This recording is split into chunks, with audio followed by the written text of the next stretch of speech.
An Uncomfortable Bed by Henri René Albert Guy de Maupassant. One autumn I went to stay for the hunting season with some friends in a chateau in Picardy. My friends were fond of practical joking, as all of my friends are. I do not care to know any other sort of people. When I arrived, they gave me a princely reception, which at once aroused distrust in my breast. We had some capital shooting. They embraced me, they cajoled me, as if they expected to have great fun at my expense. I said to myself, "Look out, old ferret, they have something in preparation for you." During the dinner, the mirth was excessive, far too great, in fact.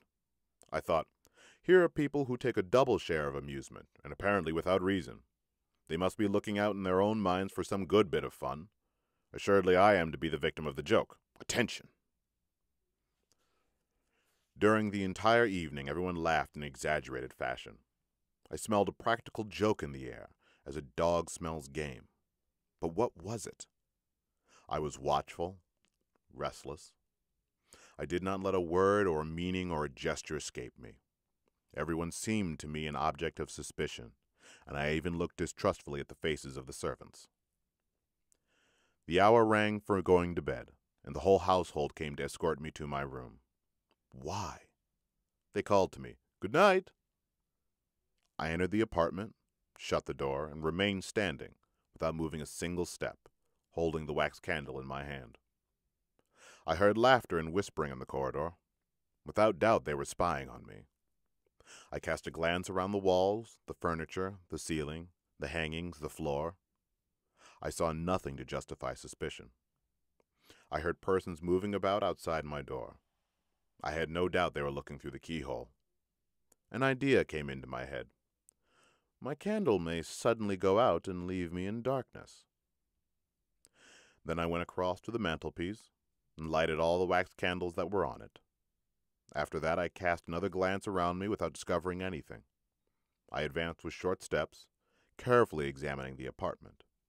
Nothing. I inspected every article one after the other. Still nothing. I went over to the window. The shutters, large wooden shutters, were open. I shut them with great care, and then drew the curtains, enormous velvet curtains, and I placed a chair in front of them so as to have nothing to fear from without. Then I cautiously sat down. The armchair was solid. I did not venture to get into the bed. However, time was flying, and I ended by coming to the conclusion that I was ridiculous. If they were spying on me, as I supposed, they must, while waiting for the success of the joke they had been preparing for me, been laughing enormously at my terror. So I made up my mind to go to bed. But the bed was particularly suspicious looking.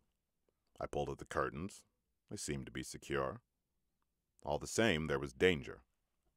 I was going perhaps to receive a cold shower bath from overhead, or perhaps the moment I stretched myself out, to find myself sinking under the floor with my mattress.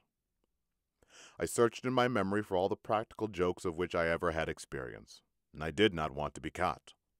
Certainly not, certainly not. Then I suddenly bethought myself of a precaution which I consider one of extreme efficacy. I caught hold of the side of the mattress gingerly, and very slowly drew it toward me.